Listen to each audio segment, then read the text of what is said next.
സദ്യയിൽ ഒഴിവാക്കാനാവാത്ത ഒന്നാണ് കുറുക്ക് കാളൻ. ഇത് നമുക്ക് കുക്കറിൽ വളരെ എളുപ്പത്തിൽ തയ്യാറാക്കിയെടുക്കാനായിട്ട് പറ്റും. അതിനായിട്ട് ഞാനിതാ ഇവിടെ പച്ചക്കായയും ചേനയുമാണ് എടുത്തിരിക്കുന്നത്. ഒരേ വലുപ്പത്തിൽ മുറിച്ച് വെച്ചിട്ടുണ്ട്. ഇത് ഞാൻ കുക്കറിലേക്ക് ഇട്ട് കൊടുക്കുകയാണ്. ഇതിലേക്ക് 1/4 ടീസ്പൂൺ മഞ്ഞൾപ്പൊടിയും 1/2 ടീസ്പൂൺ കുരുമുളക് പൊടിയും ആവശ്യത്തിന് ഉപ്പും 1 പച്ചമുളകും ചേർത്ത് ആവശ്യത്തിന് വെള്ളം ഒഴിച്ച് ഇതൊന്ന് വേവിച്ചെടുക്കാം. കുറച്ച് വെള്ളം ഒഴിച്ചാൽ മതി കേട്ടോ. 1/2 ഗ്ലാസ് വെള്ളം ഒഴിച്ചാൽ മതി.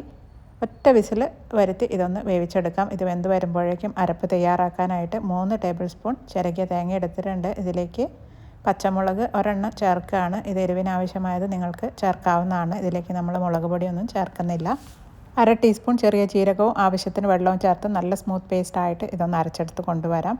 അപ്പോഴേക്ക് ഇതാ ഒരു വിസിൽ വന്നതിന് ശേഷം ഞാൻ ഓഫാക്കി വെച്ചിട്ടുണ്ടായിരുന്നു. ഇതിൻ്റെ പ്രഷറൊക്കെ പോയിട്ടുണ്ട്. ഞാൻ ഇതൊന്ന് തുറന്ന് നോക്കുകയാണ്. ഇത് ആവശ്യത്തിന് വെന്തിട്ടുണ്ട്. വെന്ത് കുഴഞ്ഞു പോയിട്ടൊന്നുമില്ല. ഇനി നമുക്ക് ഇതിലേക്ക് ചേർക്കേണ്ടത് തൈരാണ്.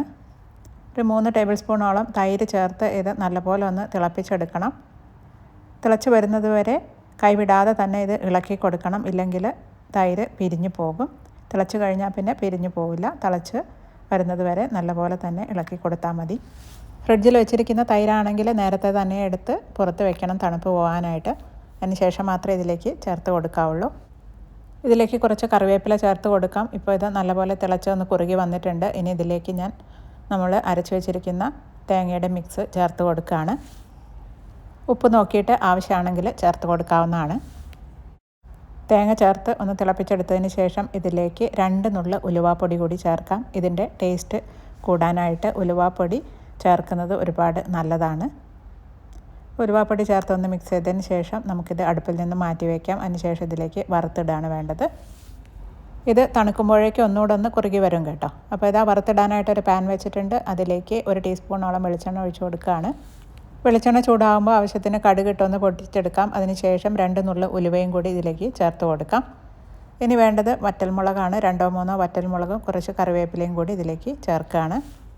ഇതൊക്കെ ആവശ്യത്തിന് മൂത്ത് കഴിയുമ്പോൾ നമുക്കിത് കുറുക്ക് കാളനിലേക്ക് ചേർത്ത് കൊടുക്കാം. അപ്പോൾ ഇതാ കുക്കറിൽ വളരെ ഈസി ആയിട്ട് ഒട്ടും വെന്ത് കുഴഞ്ഞു പോകാതെ നമുക്ക് കുറുക്ക് കാളൻ വളരെ പെട്ടെന്ന് റെഡിയാക്കി എടുക്കാവുന്നതാണ്. കായയും ചേനയും ഒക്കെ കുറച്ച് വലിയ കഷ്ണങ്ങളാക്കി തന്നെ മുറിച്ചെടുത്താൽ ഒട്ടും തന്നെ വെന്ത് കുഴഞ്ഞു പോവുകയില്ല. അപ്പോൾ ഇതാ ടേസ്റ്റി ആയിട്ടുള്ള കുറുക്ക് കാളൻ ഇവിടെ റെഡി ആയിട്ടുണ്ട്. വളരെ എളുപ്പമല്ല തയ്യാറാക്കാനായിട്ട്. എല്ലാവരും ട്രൈ ചെയ്ത് നോക്കണേ. ട്രൈ ചെയ്ത് നോക്കിയിട്ട് നിങ്ങളുടെ ഫീഡ്ബാക്കൊക്കെ കമൻറ്റ് ബോക്സിൽ ഇടണേ. മറ്റൊരു റെസിപ്പിയുമായിട്ട് അടുത്ത വീഡിയോയിൽ കാണാം. Thank you. Bye bye.